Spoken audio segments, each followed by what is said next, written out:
All right, Kenya Sloan. It says it's showtime here in our StreamYard Showtime. software. It's showtime. Here we are. We're back. We're back. This week's Power Hour podcast, and we got a good one. We got a lot of info. We got some guests coming in today, It's gonna and be good.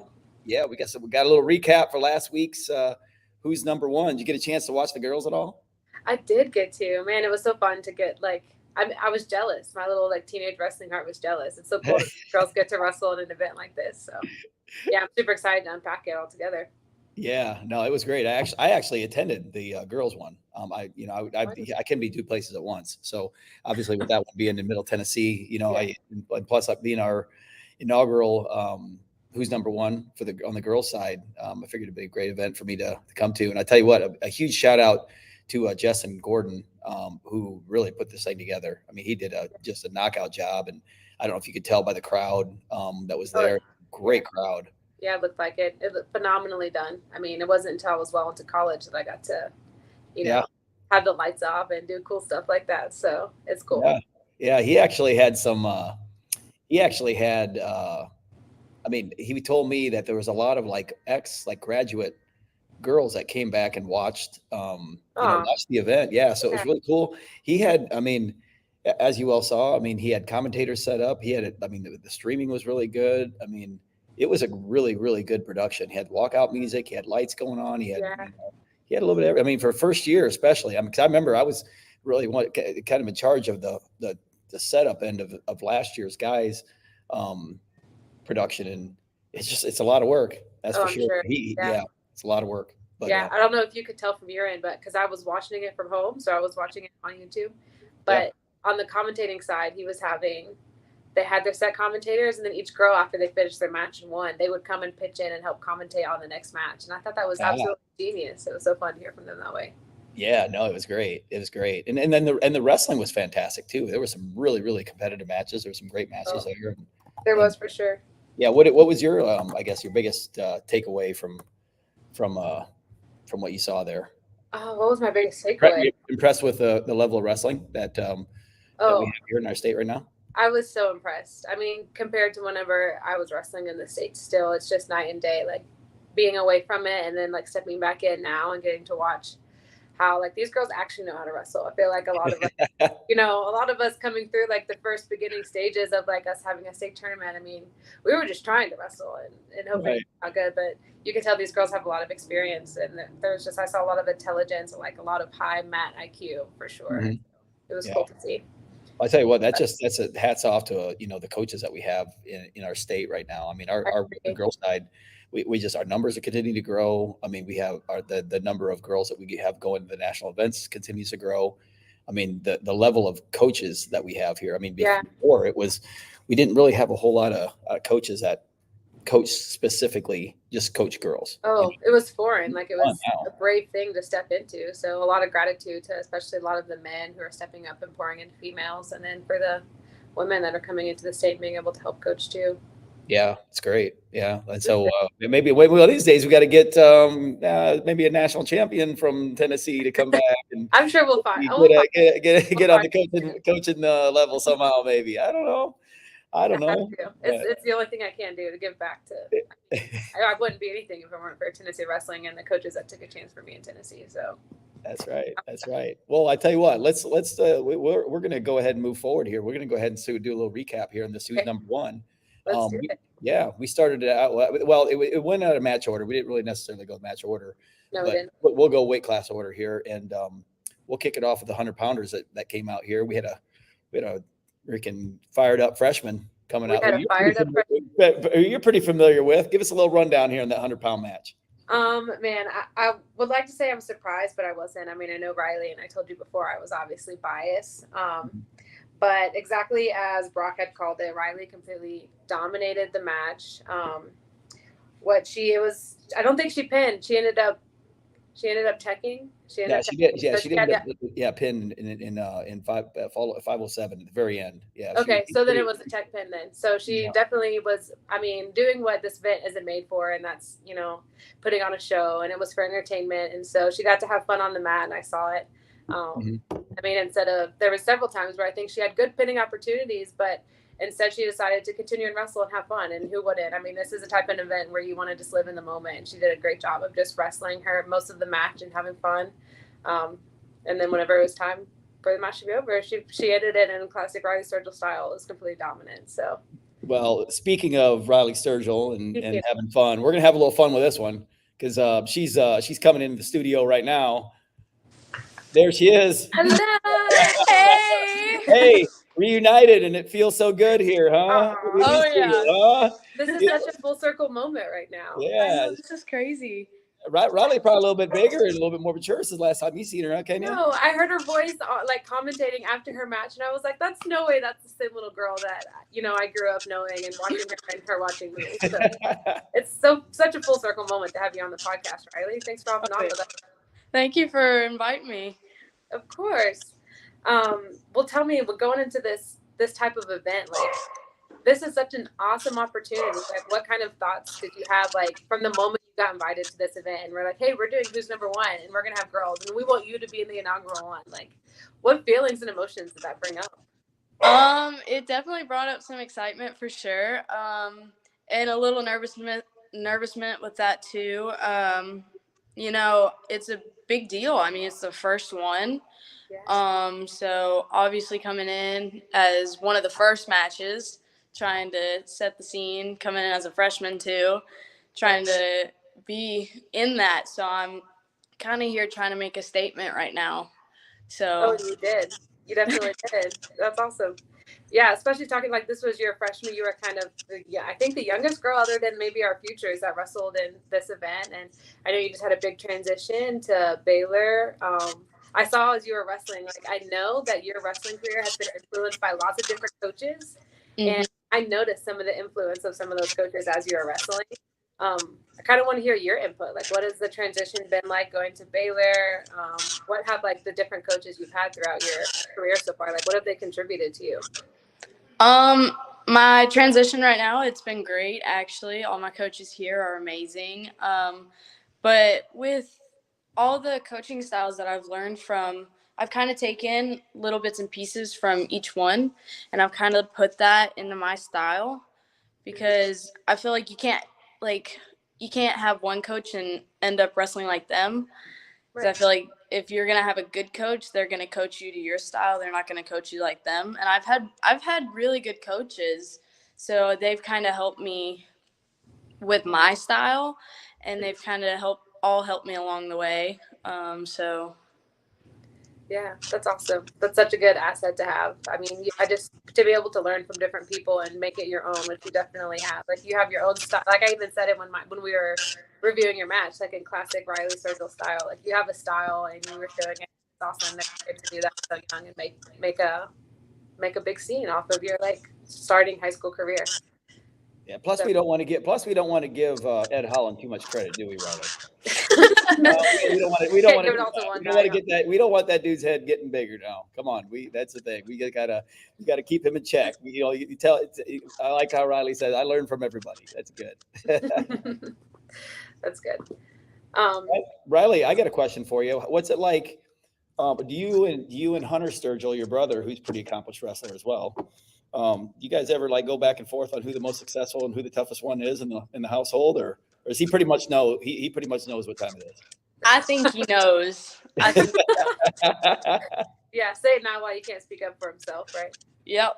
Yeah. That's fun. I grew up with the same dynamic. Like my brother and I wrestled together in the same way that you and Hunter have gotten to do that. And I mean, my brother was by far, we would fight like dogs at home, but he was by far my biggest cheerleader. And it was so cool for us to be able to, he would pull me aside after some of my matches and be like, hey, you should have done this instead of doing this. Or I saw you working on this in the practice room. So it's such a gift to like be able to have that bond with your sibling.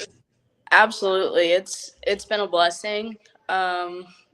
Sometimes when we're around, I don't see it, but when I look back, I understand how much of a blessing it is to have him and to have him with me on this journey too. Oh, that's awesome. Shout out to Hunter Sturgill. Yeah. Nicely of him in his absence. And that's kind of, you're obviously like a lot closer in age with him. Kenya as Ryleigh. You probably remember. You and Hunter ever get a chance to scrap back in the day? Oh, I'm sure we did. It's hard to remember. I mean, but that's how Ryleigh and I know each other. I mean, Hunter and I trained in the same gym under Junior Hernandez, and I'm sure we both beat up on each other every once in a while. I think there was a bit of a size difference and an age gap. Yeah. But I mean, yeah, we probably went at it plenty of times. That's awesome. That's awesome. Ryleigh, what's next for you? I have War of the Roses coming up this weekend, actually, so I'll be out in Indiana. Okay. What's that? What kind of competition's that? It's a dual tournament. Okay. So it's a pretty good one too. So there should be a bunch of good teams there. Get some good matches. To get ready for Super 32. So. Wow, you got some pretty big competitions here coming up. Yeah, definitely. Yeah, this is a time of the year when most of us consider it to maybe be downtime, but I mean that's not what you've chosen, and it's showing to pay off. Love it. Well, Ryleigh, anything else for us and the viewers? I just want to say thank you guys for giving me this opportunity to come on here and talk with you guys and to have the opportunity to wrestle this weekend.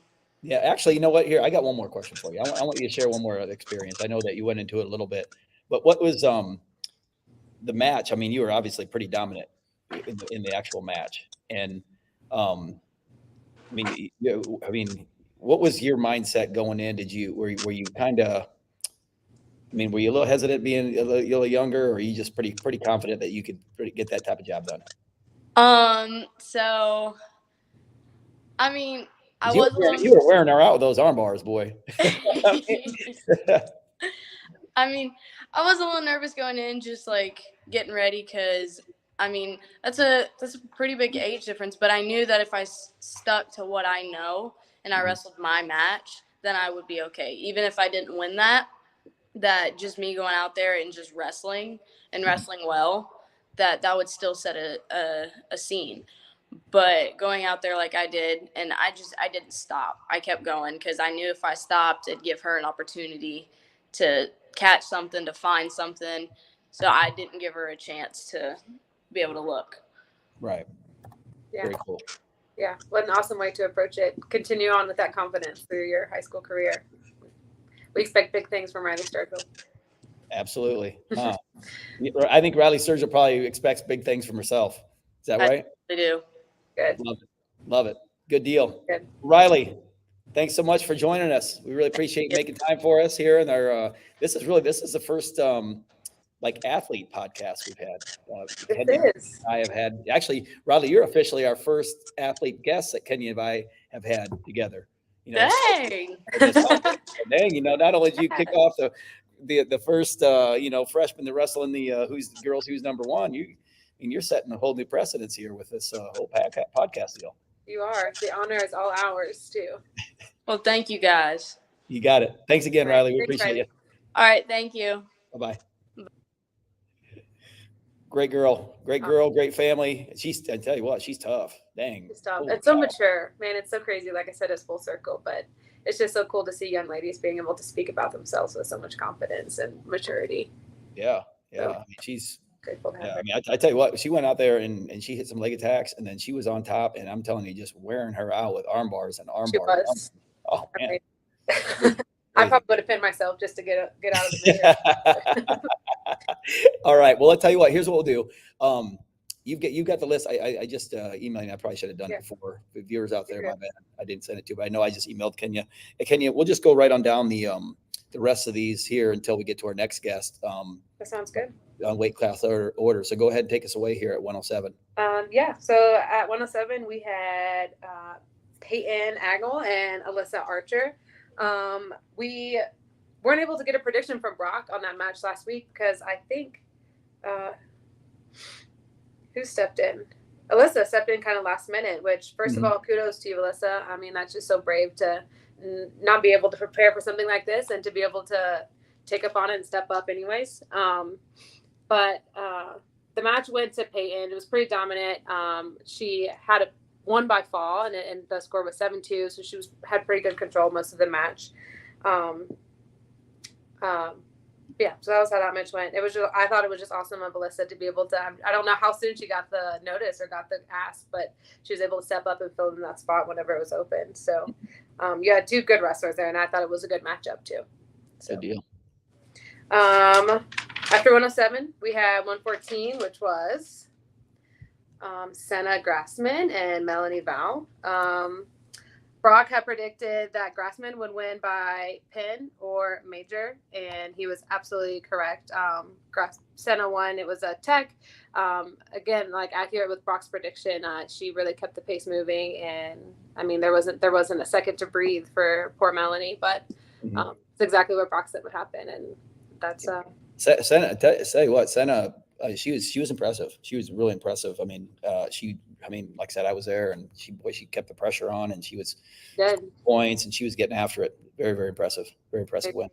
At first, whenever I was watching some of these matches, and I was like, man, a lot of these line up really well with Brock's prediction, and I was thinking, man, is this bad that some of these athletes are so predictable? But I don't think it is. Like, I think it just shows maturity, and it's cool how these wrestlers already have their own style, and by watching them like what to expect. And so, yeah, I thought that was super cool. Like Brock said, pretty much verbatim, like she's going to keep the pace up, and I thought she would win that way, and that's exactly what happened. So, going on to the 120 match, we had another situation where someone had to kind of step up last minute because there was a change in the lineup. It was Caroline Hilton versus Mariana Bowen. In that match, Brock had predicted that Mariana would win by pin or a decision, and that is exactly what happened. Mariana had a pin. But I will say in that match, I saw some beautiful, beautiful, beautiful scrambles on the mat, more so than I was expecting for sure. Caroline was actually up. Going into she was the first person to score. She was up going into the second and even the third period. And then Mariana was able to, she kept wrestling, and that's what you're supposed to do. So she kept wrestling and was able to pull out a pin, which was as predicted. But I don't know if the full match was exactly how we thought it was going to.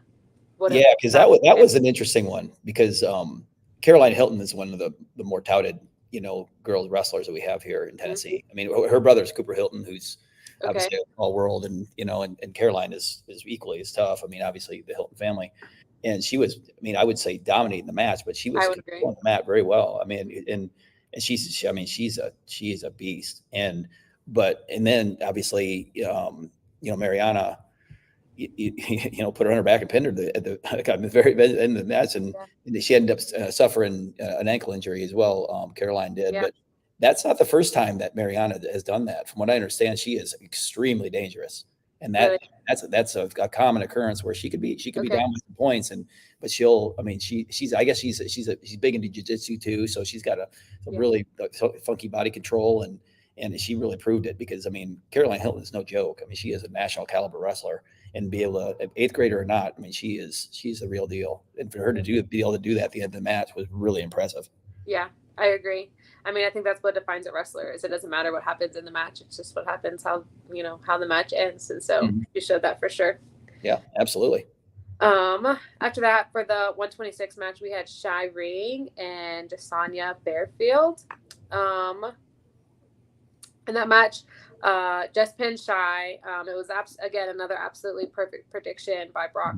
Last week, he predicted that Jess would win by pin. He'd even talked about Jess needing to get to her doubles, and that's exactly what happened off the whistle. One of the most beautiful, double leg takedowns I've seen from a high school girl. Like she had to reach for it. She definitely has like the body and build for it, and so it's awesome that she's found like what works for her. But pretty soon off the whistle, she snatched up the double, and it didn't take long after they hit the mat for that match to plan out the way we thought that it would. Yeah. After that was 132. We had Cox and Newton. And this one, last week, Brock had predicted that Cox would win by major, and this is a match that I really thought could have gone either way. But Newton ended up coming out of the match with the fall. Cox was first to score and was pretty aggressive off the whistle. But I'm pretty sure I wasn't sure after that first takedown that Newton was able to get a pretty clean reversal and then caught her on her back. And so that match probably ended a little sooner than anyone could have expected. But that happens in wrestling. Yeah, sure. After that, we had the 138 match. We had Trinity Roberts and Stella Wilson. In this match, Brock had kind of predicted last week that Trinity would win by tech or pin. He had even brought up that, it might have been a possibility that Trinity was used to wrestling at a higher weight, and we were curious as to if that would have played an advantage. And from watching, well, Trinity did win. She won. The match was 8-1. And I thought that, you could see the difference in body composition and strength in the match. Trinity's true advantage in that match was she was powerful. She had good control of her hips. She had good pressure. And I think that's definitely something you learn wrestling at, heavier girls. And especially if you're a lighter weight wrestling someone that's heavier, you might not be used to that hip pressure. So she took advantage of it. But I thought Stella wrestled a really good match against her. So yeah, especially when when the prediction was it's supposed to be very, very one-sided, like a bigger pin. So she obviously she kept the pace and wrestled the whole match. Yeah, gave her a tussle there. That's good. Yeah, and that's exactly what we look for in these types of events too. Is we don't ever want it to go fully one-sided. So the fact that most of these matches we had two girls that were wrestling tough the entire time means that they were supposed to be there. So absolutely. At 45, we had Gianna and Brooklyn. Gianna had won by fall. The match was 2-2 when that happened. So that's right. That's right. Either way, I thought it was a perfect example of two girls who should have been where they were in this event. It was one that could have gone either way. Brooklyn was pretty dominant for most of the match, and she was able to come out with a fall there. At 152, we had Julia Jerka and Cricket Jones. As we might have expected, or at least as Brock had expected from last week and shared with us, Cricket won by fall. The match was 8-0. So in this one, she was pretty dominant the entire match. But again, another example of, you had someone who was looking for, Julia was looking for her offense often. And because she was continuing to wrestle and be offensive, it kept her in the match. And so even though, especially on paper, it looked like Cricket really dominated the match, and she did, but I thought it was still really an amazing matchup, even though it was 8-0. Jerka didn't fall over at all by any means. Absolutely. All right, this next match, 165. 165. Yep, we had Irelynn and Aaliyah. These are two wrestlers that had some history with each other, from my understanding. They both wrestle in the same bracket at the state tournament. Right. Brock, I think, had alluded to this being almost would have been almost like the true second match. Yeah, because it's the same weight class as obviously world champion Piper Fowler. But this one was pretty interesting coming in. I think we were looking at this as being a high profile match. Yeah, as we expected it to be, and it was. I thought it was a very exciting match. Irelynn won by pin. The score was 8-2 when that happened. She pinned with a beautiful near side stack, something I haven't seen in a long time, especially being around freestyle wrestling for the past few years. Right. So I got excited in my seat a little bit. It was absolutely beautiful. But she gave up the first takedown, which was maybe in opposition to what we thought might have happened. And so it definitely, I think, made you sit up and want to pay attention to the match. But for these two girls who get to wrestle each other and common opponents pretty often, it was great to see them get to go at it. And I think we might get to talk to Irelynn a little bit about how they're talking. She's sitting in the waiting room right now. Okay, well, let's get her in there. Let's get her in here and talk this match a little bit. There she is. Irelynn Laurin. What's up? How we doing? I'm good. Just got out of practice. Yeah, there we go. See, look at that. That dedication, huh, Kenya? Look at that dedication right there. We're talking to a Fargo All-American here too last summer. Irelynn, she showed out last summer, and she's been on a little roll now. Now she's who's #1 champion. Yeah, Irelynn, how was it to get to wrestle in this type of event? This is something that no one from Tennessee on the female side has gotten to do, and you got to be in the first one. So, what did you think about it? It's amazing. I love seeing all the girls being there because of I know them from nationals, so it's cool seeing them wrestle again in folk style. Yeah. Really excited for the true second match, I guess.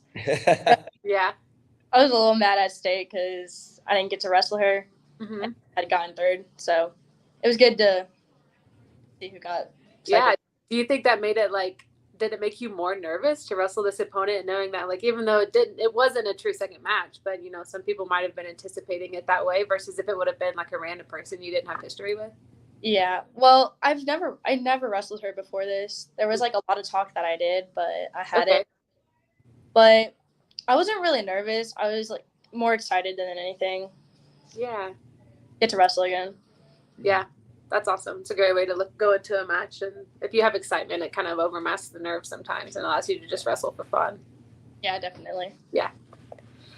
I heard from some of the commentators that you play in a lot of different sports. They listed so many that I couldn't keep up, but I heard jiu-jitsu pop in there, and then maybe that was your start into combat sports.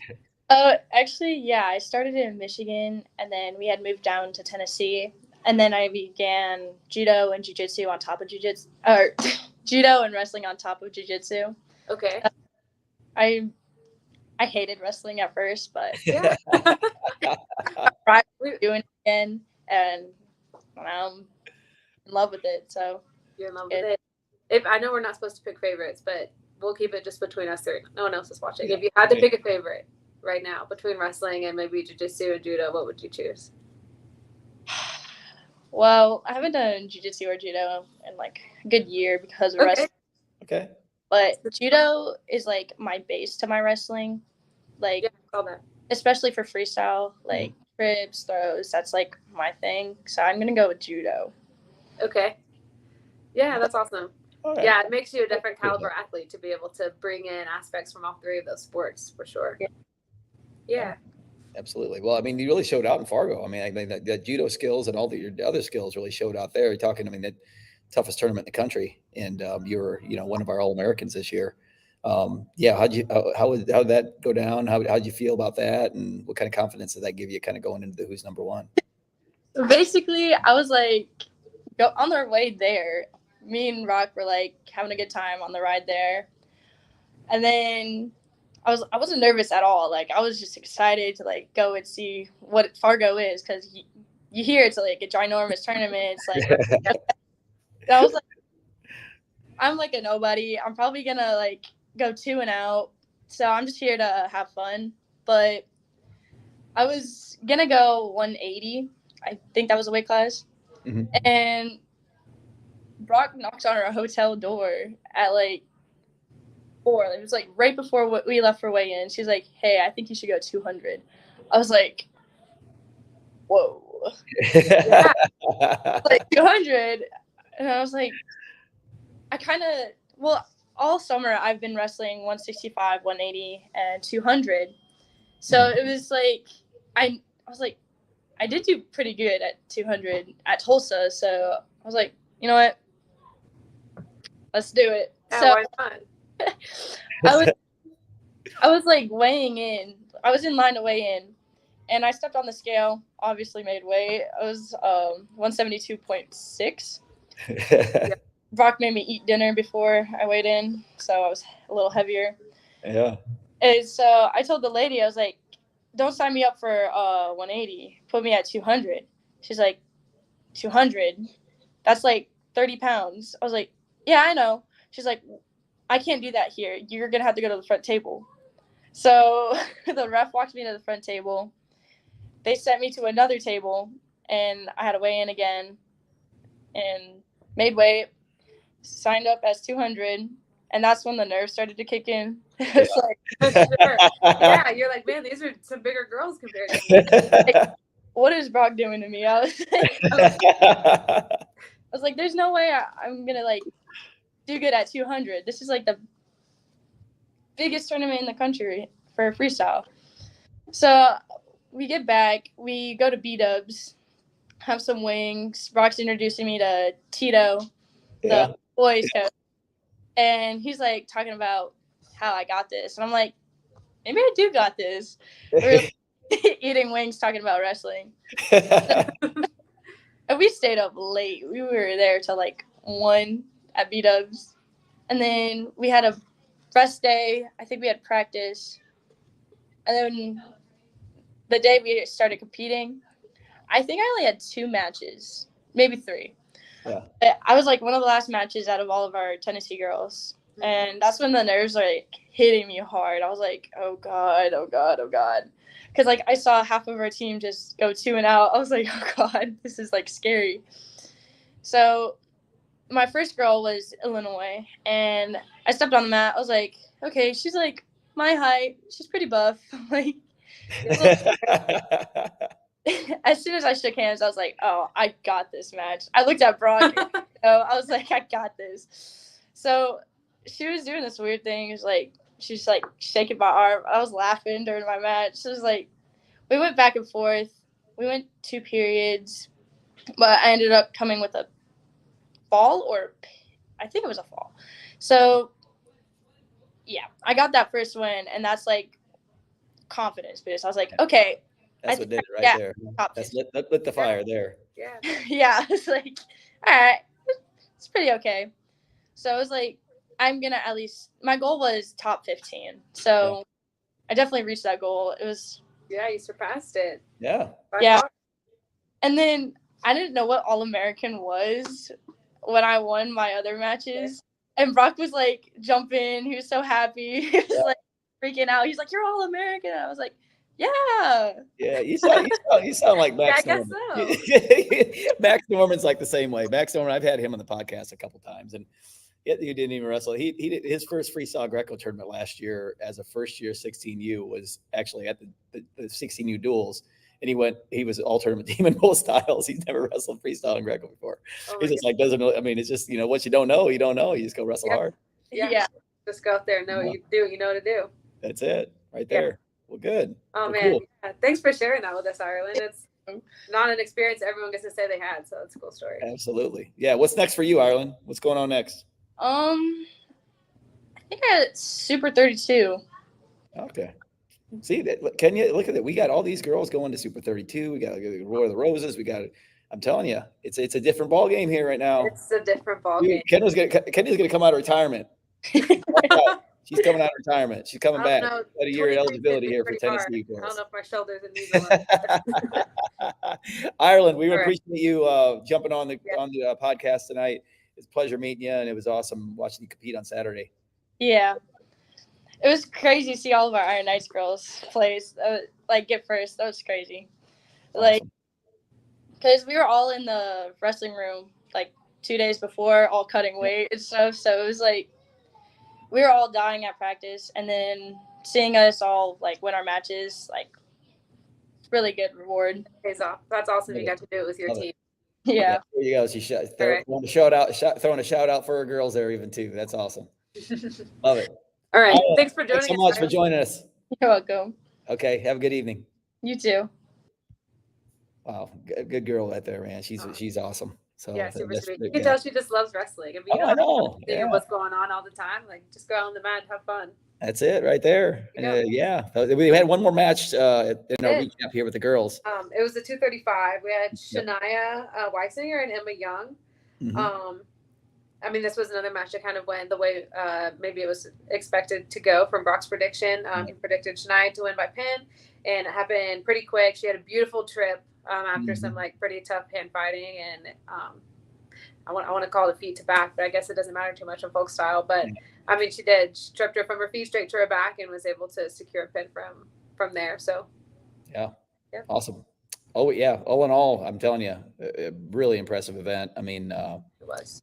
Justin, he did a great job. Getting it all together, and it was awesome. I mean, it was really good. I mean, especially for first year, really, just super proud of him for putting it together, and also obviously, our organization and where we're headed from the girls' side. I mean, there's a lot of states from the boys' side and the girls' side that don't have events that are this nicely put together. So I know, good stuff.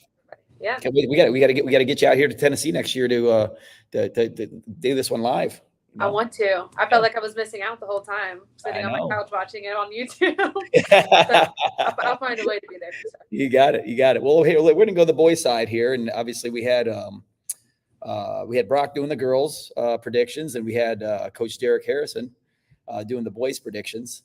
And they had an amazing event as well this year. Last year was at Brentwood Academy, same venue as the girls had this year, but this year we moved it over to Cleveland, And if anybody knows anything about the Cleveland area and Cleveland wrestling in general, I mean, it's, they've got just a great following. They got a great arena to do, smaller type events like this, like dual meet events.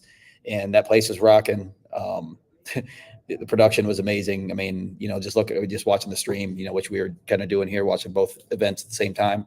Just, Josh Bosk and Matt High, that whole Joey Knox Cleveland group there, they did a fantastic job as far as putting that thing on. And we knew they would. I mean, it was just, it was just great. It's great having that many kids, I guess, from that area, because the majority of them were from that Chattanooga, Cleveland area that were on this card. So it was a kind of a no-brainer to have it there. But they really stepped up and did a great job. So we're really happy about it. But ironically, the first match of the night involved two kids from Middle Tennessee. They kicked it off at 152. Yeah, we were talking about how many Chattanooga and Cleveland kids in the area, and then we had Middle Tennessee kicking it off. And at 152, we had Chancery Dean from Father Ryan and Brayden Leach from Summit. And this was an interesting matchup. Right from the get-go. I know Derek chose on this one. He chose Chancery Dean, thought he might have a little slight edge, and that's really because they've met a couple times before, and Chancery's gotten the best of Brayden. But Brayden, I tell you what, I watched this match obviously on the stream, and I think the world of Brayden. Obviously, he comes to our club here in Young Guns. He's a Spartan Wrestling Club kid, comes to Young Guns practices, and I, like I said on the podcast before, I think this kid's like one really big win away. So I think he kind of took that big brother syndrome away from Chancery there, and really put a very dominant 10-5 performance on. And I honestly couldn't be prouder of this kid, because he's just the work that he's put in the off season as compared to his other off seasons has really paid off. And I'm telling you, the sky is the limit for this kid. And he looked really good. He looked really, really good, and super proud of him. And with all that being said, we have another special guest popping on here. We'll welcome him to the stage right now. There he is. Hello. Brayden, this is Kenya Sloan. She's my co-host. Hey, Brayden. Nice to meet you. Nice to meet you. Thanks for coming on the show with us. Summit Wrestling. Yeah. Miller trained. Jarvis Little trained. Yeah. Brayden, what's going on? Not much. Yes, sir. I feel good. Good. Appreciate you joining us, bud. Yes, sir. No problem. Yeah. Well, the big thing right here, obviously you, Coach Harrison, he's the man in general, but he didn't get this one right. he picked Chance. Just based upon, and it's, when you do these picks, it's nothing personal, whatever, but just based upon the two results he had. I mean, you've wrestled Chancery twice in the past, and he's gotten the better of you those times, but came in pretty confident this one, I see. Yeah. Yep. Yeah, I felt good coming into this match. Definitely gotten bigger since the last time I've wrestled him, so probably felt a little bit stronger. So, but yeah, definitely just putting in that work in the gym, especially. I feel like that's what helped me. So yeah, that's a lot of it. Now, did you make any? Obviously, the physical adjustments. Obviously, just getting stronger in general, and you can tell. I mean, I tell you what, when you came to practice, a couple weeks ago for the first time here, it's like, dang, boy, you've been been weights. Yeah. I mean, other than that, I mean, from a technical and more of a strategic standpoint, did you make any adjustments as compared to the last time you wrestled them? Pete's really been working with me on my hand fighting a lot, with my head movement, my head placement when I'm hand fighting, and setting up my shots better. I used to just kind of keep my head down, let people bury my head, get me in a front headlock, but I'm really working on rolling my head, getting out of these positions. So I feel like I did a good job. That was like the main point in the match for me. I felt like was not letting him get that front headlock on me. So yeah, that's not a great position to be in. Front headlock position. Take that from someone that's embarrassingly probably my best offensive position is being in a front headlock. Yeah. Trust me, I'm not bragging, Brayden. I was in one for 5 years, and Tom and Terry Brands and Mark Ironside, Bill Zanuck front headlocks. So you got to kind of figure something out down there. So that's why I look at it. And plus my leg attacks weren't very good. But anyway, that's, like I said, man, that's some really, really key and crucial adjustments you made there. And I tell you what, it definitely paid off. As far as the event in general, I mean, what'd you think? What'd you think of the whole Who's Number One experience? It was super fun. It was my first time doing it. I watched at home last year, watched Landon Jarvis wrestling. I was like, yeah, I need to be wrestling in that next year. I mean, it was fun. I mean, Chancery, he's a really good wrestler. It was just a really good match. The environment was super cool. It was cool seeing all the best kids in the area there. It was really fun. Yeah, yeah, for sure. I mean, like I said, it's a really, and hats off to, I mean, hats off to the guys who kicked this off last year, because a little track record on like kind of who's number one events like this in Tennessee. The people have tried to do this in the past and try to get the best kids from each weight class, like the private schools and the big schools together and had them wrestle, and they just could never get it worked out. And last year, it was the first year that the kids stepped up to do it. And this year, the card, nothing against last year's card, but this year's card was, I mean, it was out of this world. I mean, there were some great matches that we're going to be going over here, coming up soon. And it was great. And it's kids like yourself that, really say, you know what, I want to be in that event next year. Not like, okay, well, I'd like to, but maybe I could find something else to do. And you know what I'm saying? Because I'm in front of everybody, and maybe I'll be number one and maybe I won't be number one, that type of thing. And so it takes a lot of confidence and some guts to get in there and get it. So I mean, especially to accept a card where you might be the underdog going in. I mean, so much confidence and bravery. That's what makes a difference. So that's awesome. Yeah, I feel like the underdog mentality makes me wrestle better though. I'd rather feel like I got to go get it than I have something to lose. Right, you've got nothing to lose, only to gain. Yeah, that's awesome.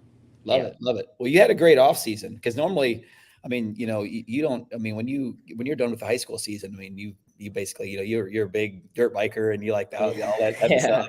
And this year, Brayden said, you know what, I'm going to wrestle freestyle and I'm going to do it. I'm going to do wrestle with Greco. He was on our duels teams this summer. How much did that affect, I guess, your development in the off season? That definitely helped me a lot, especially with the guys I'm training with. Mm-hmm. They're super good in freestyle Greco, so I feel like that really helped elevate my game, because I used to not take freestyle Greco super serious, but definitely took it pretty serious this summer, which, I mean, just being on the mat's going to help you improve no matter what. So that definitely helped. That's awesome. Well, Brayden, I tell you what, man, thanks so much for joining us today. And sir. Congratulations on a big win there. And of course, I always look forward to having you, in our Young Guns room, man. So I can't wait to see you next time. Yes, sir. All right, brother. Appreciate you. Thank you. You got it. Thank you. Yeah, great kid. I mean, to tell you what, he just, from a state perspective, like I said, he needs that one match like this one. I think is really going to catapult him. And even on the national level, he was really, really close. I think he was in the blood round last year of the Beast of the East, blood round last year of the knockout tournament. He just needs that one national level win too. And I'm telling you, it's going to catapult him. Yeah. And it's moments like these that are just going to build his confidence. Absolutely. Seems like a great young man. Absolutely. 100%. Yeah. Next up on the night was Nate Askew from Baylor and Arash Yazdani. And Arash was a late minute replacement for Landon TNUSAW, who still he had ACL surgery last year, so he still wasn't ready to go. So this was one of those that Coach Harrison was definitely picking bonus points here with Askew, just based upon, I mean, Nate Askew is a real deal. I mean, he's nationally, like national accomplishments, Fargo All-American, I mean, prep national All-American. Nate Askew is a real deal. But I tell you what, I mean, Arash Yazdani gave him everything he wanted. I mean, and I'm really, really proud of Arash. I mean, he's another one that comes, into our Young Guns room at times. He wrestles for Brentwood Wrestling Club, also wrestles for Spartan Wrestling Club. He's kind of a nomad around here. He finds rooms, and he's just consistently getting better. And I think this is one of those matches where it's really going to help him in the future, knowing the fact that he can go with these elite level guys, and give him that confidence moving forward. So next match at 126 was Ethan Yurichuk and Joseph Calvin. And this was another one. This was one that, obviously, Derek, picked, to definitely be the favorite here with Yurichuk, and that kind of presented itself. I mean, the Yurichuk boys, I'm telling you, if those kids are they're impressive, and you start letting those kids on top, and it's a long night for you. Yeah, I remember his words exactly. He was like, "It's hard to bet against a Euro chug." Yeah, So, I mean, it's hard to bet. It's hard to bet against. It sounds like it should be on a T-shirt. Yeah, we might have to get one. I have to get all the Shannon and Rob. Say, hey, listen, I'm gonna use your kid's name, on a T-shirt real quick. But there you go. Great kids, but like I said, I mean, Joseph Calvin put up a great fight too. But but Ethan just proved to be a little bit too much for him. And Ethan's had a great offseason too. He's those are the kids that they wrestled on the offseason, but they really weren't big on the freestyle and Greco circuit. But they really did a nice job with that in the offseason this year. At 113, we had Axel Ritchie from Macaulay and Tanner Tran from Father Ryan. This is another one where, these two have wrestled before. Tanner's gotten the best of them. I know Derek picked Tanner to win, and Tanner ended up, really controlling the match and doing a really good job. And I can brag on Tanner a little bit too. He comes to our Young Guns practices as well. He's a Father Ryan kid, Nashville Catholic Wrestling Club / Young Guns / he goes down to Spartan. You talk about a mat rat. This kid's all over the place. I mean, and he's just getting better and better every year. And better that way. Yeah, he's great. And I tell you what, he wrestled a really sound match. Very. He's super technical.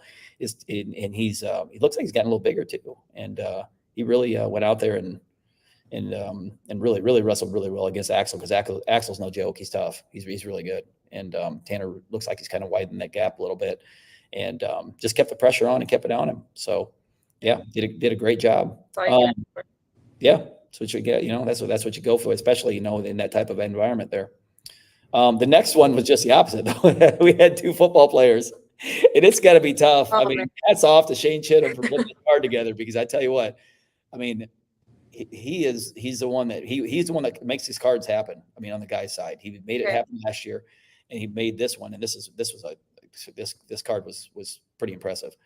But he somehow got two big guys, and all the big guys, man, they don't play football. Yeah, I'm sure it's hard to get anybody to say they're all playing football. And so we had Lucas Zimborski of Cleveland and Ryder Smith from Chattanooga Christian, and they were going at it hard from the beginning, but then at the end, boy, Lucas, man, he had to gut it out at the end. And my hat's off to these two for just getting in to the wrestling, stepping up to the plate. Yeah, stepping up the plate when they were literally getting them right off the football field, because them dudes played football. They played a game on Friday. Well, oh my goodness. Yeah, and they ain't been in a wrestling room since at best. I mean, let's say for example they wrestled in which neither one of these two wrestled in Fargo. So they wrestled in the duels, I believe, but they haven't wrestled since June. I mean, they started football right after that. And as a multiple sport athlete, no matter how in shape you are for another sport, you're not in shape for wrestling unless you've been wrestling. So I mean, and I know they knew it walking in. So hats off to both of them. We've asked some football players to be on this. I do know that, and the response obviously is not very good. We're in football. We're not gonna. Yeah. These two guys, man, again, thank you very much for giving us a big guy match, because I tell you what, that's awesome. And I mean, and you got two studs from that Chattanooga area. This could be a pretty good rivalry moving forward. So yeah, sure. Yeah. Next one, we had a really interesting match with a newcomer last year, national champion in the kids 14U division, and that's Jackson Lane from Macaulay, wrestling a very, very seasoned double Fargo All-American, Jose Cordero from Cleveland. Another really, really tight match. Jose Cordero is just, and Derek picked Jose, and he really can't. It's difficult to go against him just with his experience, and that kid. Just the word on the street from all the Cleveland guys that, Joey and Josh and those guys at Cleveland. I mean, this kid does everything right, and he's at everything. He wrestles at everything, and he's such a great kid. And his brother, their whole family is just great people. Jackson Lane, same thing. His dad John is a stud wrestler back in the day, so he's been, kind of groomed to be, the chosen one, so to speak. And I tell you what, there's a lot coming down the pipe from this kid, because he's tough. I mean, he is tough. And what a great match that was. I believe it was a pretty close 4-3 match. It was a 1-point match there. So for those two to be going at it like that, especially like I said, Jackson just coming on the scene as a freshman coming in this year. Yeah, that's awesome. Yeah, it's another example of exactly what these events are for. Like you got two wrestlers that are going to go head and head. 100%. Especially, like I said, those lightweights. It's just you can't go by the fact that if there's an incoming freshman, because those lightweights a lot of times, I mean, it might be a freshman, but the better kid's only sophomore, so they've been wrestling for how long anyway, so they're young too. So yeah. But then we started the main event, quote unquote, matches, and there were some fireworks in all these. I mean, it was these were the matches that were very, very highly anticipated. So they put the three of them at the very end. The first one was Jarvis Little with Summit, defending state champ, two-time state champ, against Kaysen Roark, defending two-time state champ for Father Ryan. Kaysen, has been he's been unfortunate with some injuries here, as of recent.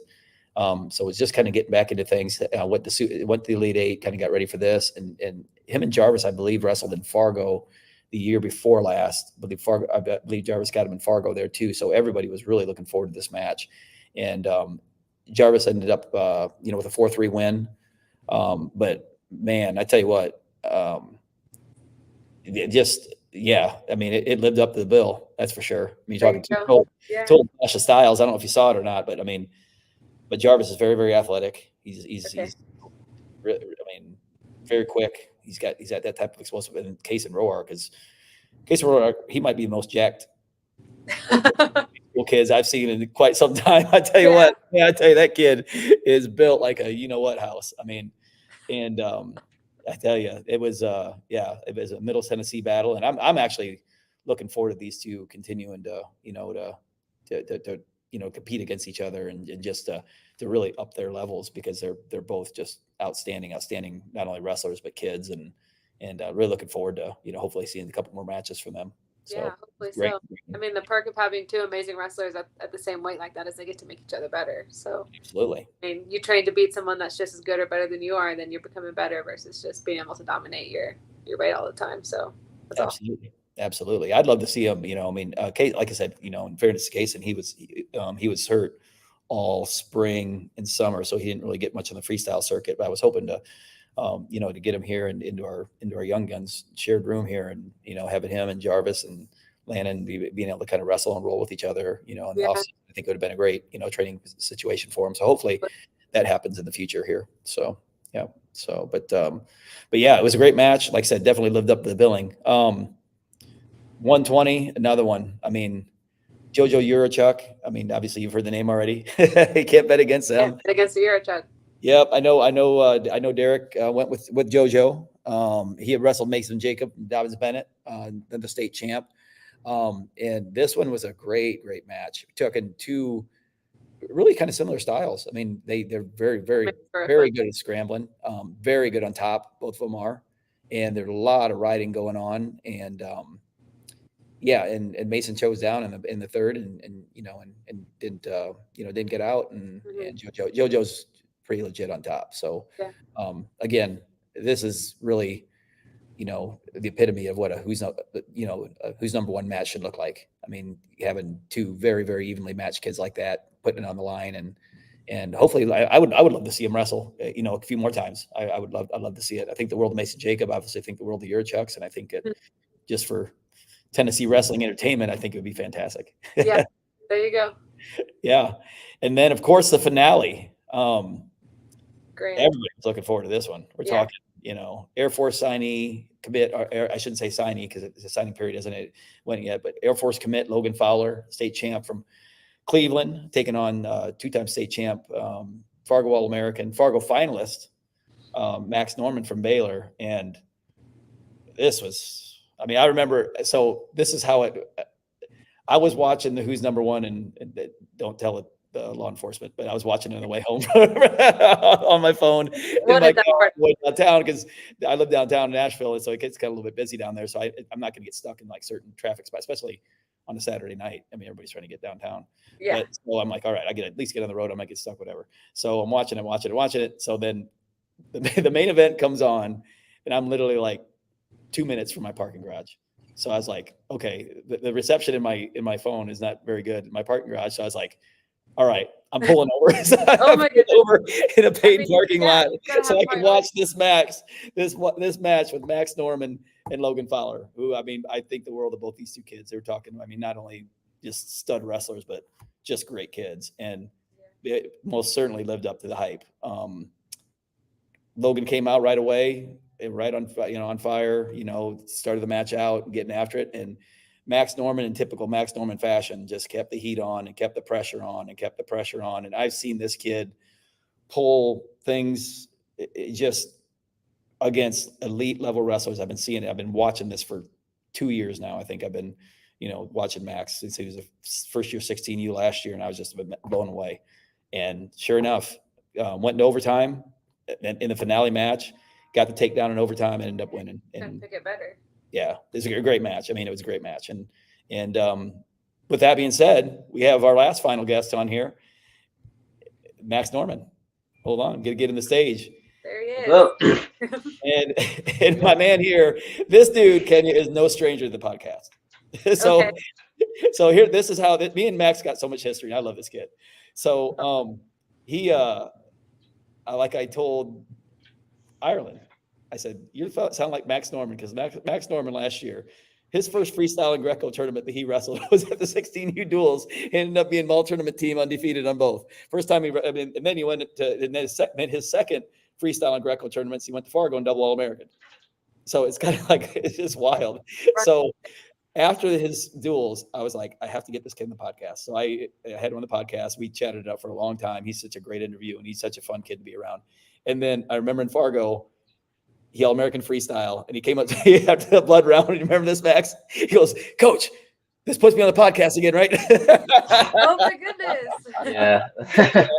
So here he is. I said, Max, you keep doing good things, man. You're on. So now you're on. Now, Max, you're like on the first new podcast. So we got the co-host Kenya here. She's an East Tennessee wrestler and national champ too. So I got 2 national champs on here because Max was a NHSCA national champ. And I'm just kind of hanging out with some national champs. That's all I'm doing. That's all I do. You put yourself How you doing, buddy? I'm doing well. Just finished up some homework. Got on here. You can see I'm in the dorms out here at Baylor. Yeah. Nice. Yeah. I got some nice decorations. Yeah, that looks fresh and new. I bet, man. How's things going there? You liking the move? I'm liking it a lot. The workload's definitely a lot harder than my old public school, but I like the challenge, honestly. Mm-hmm. Keeps me busy at school, and then you can go down there at practice. If you want extra work, you can, just call any of the coaches and go there before school. And I just like that. Yeah, the academic challenge is a little bit different there, that's for sure. And not taking anything away from public schools, but Baylor is, it's basically a college. I mean, the education there is just really difficult. I mean, when I was when I was in Chattanooga, I had a lot of kids that I was doing, running the club, and the Baylor kids, they would be somewhat restricted at times just because academically it's very, very challenging. So very challenging. But so Max, you were the finale. Finale. You're the finale for the night. So y'all knew that you were going to be the last match, obviously the highlight match of the night. When this card was chosen, it was almost like it was pretty much a no-brainer who the finale match was. What was kind of your mindset kind of going into that match? Going into the match, I was a little discouraged, coming the week before the match, because I did not have a great showing in Elite 8, but I got through the week. I'd just been going over the film from that with Coach Bakewell and Coach Rex, and I had a good game plan in my mind. Just go out there, get to my underhooks, keep it close in the first period, wear them down, take it to those deep waters where I know I can win. Mm-hmm. So that was kind of the game plan going in. I wasn't sure how I was gonna feel, honestly, because it's kind of rough cut down to scratch at 160. Yeah. But I rehydrated pretty well, and I got a good warm up in with Coach Rex, got the blood pumping. Mm-hmm. And then once I finally got out there and was on the mat, I felt very confident when I was on the line, ready to go. That's cool. Cool. How was the whole Who's Number One experience in general? It's always a great experience. It's fun just because, that all your friends are there. All the best wrestlers are your buddies from, the national teams and stuff. and I had a couple of my friends from back home drive down to watch me. Oh, So cool. that was That's exciting. awesome. I like it a lot. I like the walkouts. Those are a nice touch. Yeah. There's a lot. Yeah. Well, we're getting better at it every year. You took part in the very first one, obviously last year at BA, but which was, I mean, it was a great first event we've ever had. Now we've really taken it to another level. Just the card. I mean, last year's card was good, but this card was really good. There were some really good matches on there. So I was excited, when they sent the card into Instagram. I was like, "Holy crap, this is awesome!" Now, But, with all those good matches coming up before yours, did you get yourself kind of lost in the shuffle, kind of watching all these great matches, and then all of a sudden, oh shoot, I got to wrestle? no, I was actually a little disappointed because I was, over there getting my mind right, getting ready for my match, and I was missing all these great matches. Yeah. I missed Mason's match, and that was, he's one of my best friends. So that's but it's part of it. It's part of it. Getting ready for, my match, go out there and perform. Yeah. Yeah. Well, you perform, you certainly did. I mean, man, I got to ask you, I mean, like I said, and I've seen it. I mean, Max is never out of a match. That I can 100% tell you. And he mentioned earlier, like, kind of his strategy, one of his strategies is taking people to deep waters. How do you continually perform in those deep waters? I mean, because this is something that, this is pretty regular for you. I mean, this is something where it doesn't seem like you're phase one bit when, I mean, it looks like your lungs are about ready to come through your throat, knowing the fact that your opponents, think of the same thing probably. Yeah. I honestly think it comes down to a lot of like a mindset thing. Like whenever I can see my opponent and I know he's tired and I know he's broken, that just gives me like an extra like fire in my belly to go out there and get after him. Because when we were in overtime, we were set back on our feet. I knew he was broken. I knew I was going to go get that takedown. I just knew it, and I just went and did it. Yeah. Yeah. I love it. Yeah. I mean, like I said, he's exciting, Ken. When you get a chance to watch him, scrap, I'm telling you what, I highly, highly, highly recommend it. I'm going to have to go back. I mean, I can tell you're a brave wrestler already. I mean, just being willing to have that as your game plan to take someone to deep waters. I mean, some people don't have the guts to go there in their match, but you're planning for it. So, yeah, I can tell you're brave and got a lot of guts. So I'll go back and watch. Love it. Love it. Now, so what's up? So what's up with you now? What's next for you? What do you got going? Yeah, we're heading up. You've had a pretty tough couple weeks here, man. You had Elite 8, which is no joke whatsoever. I mean, that's getting as tough as it gets anymore. And then of course, who's number one? You didn't have an easy out by all means with Fowler.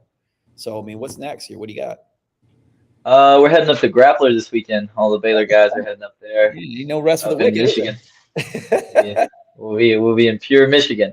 Wow. Yeah, Coach Rex is excited because he's from Michigan. He's to brag on it. Yeah, and he likes this tournament. It's I think you guys got a pretty good number going up there. He takes a pretty good number every year. Yeah, I'm excited to kind of avenge a few of those losses at Elite 8. Get back out there and show some of these college coaches that I'm a little better than my performance there. I like that attitude. And what's up after that? You going to Super 32? Definitely going to Super 32. Excited for that. I got to avenge the loss from last year. Went 3-2. Yeah, not good. We're placing this year, if not taking it all. Tell you what, he takes it all personal. I see it. I love it. I feel it. Yeah, back into deep waters. Yeah, I know. I don't ever want to ask him a bad question. He's going to come after me. Like, I don't want any part of this guy. So I don't want any deep waters. I don't even like getting in the water, period, anymore. Oh my goodness. All the deep waters. I don't even get in the kiddie pool anymore, Max. Shoot. But man, Max, I tell you what, it's always a pleasure having you on, man. And he's always like, Max is always so gracious this time. He loves coming on, and I shoot a text. He's like, absolutely, I'm in. So. I highly anticipate we'll get to have you back. So I'm sure. You got it, buddy. It's always good seeing you, and I'm sure I'll see you here soon. Max, again, thanks, buddy. We appreciate your time tonight. Bye, Max. Thank you. Thank you, sir. See you guys. Awesome. Man, yeah, you got two great ones. Both of those guys. I could tell.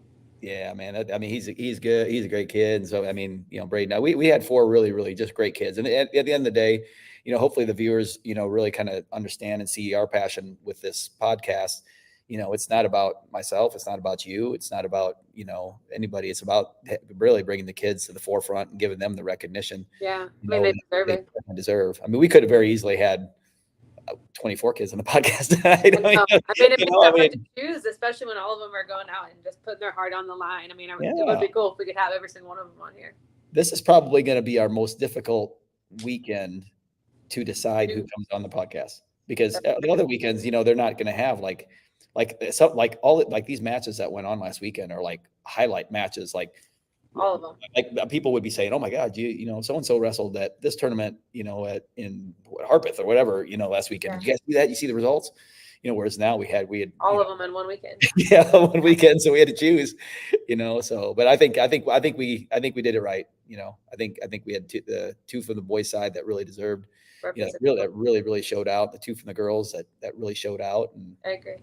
Yeah, it's fantastic. Kenya, any last closing words here? What do you think? Oh man, I don't have anything crazy, but this is just such a fun event.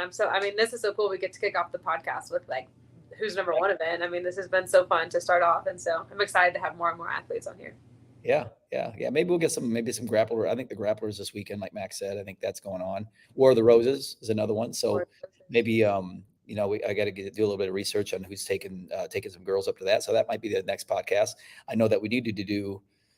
I just knew we weren't going to have enough time. We wanted to do a little bit of world championship stuff. Yeah, I mean, it was hard. So, but this is, we can't, an hour podcast. We didn't get time for that. Can't have everybody. Yeah, but we'll get it all in. Yeah, next week will be fun. That's it, right there. All right. Kenya. So. Thanks, Mike. It's fun to hang out. Happy we can do this every week. Yeah, it's gonna be awesome. Yep, we'll do it next week. Have a good one. You too. Bye.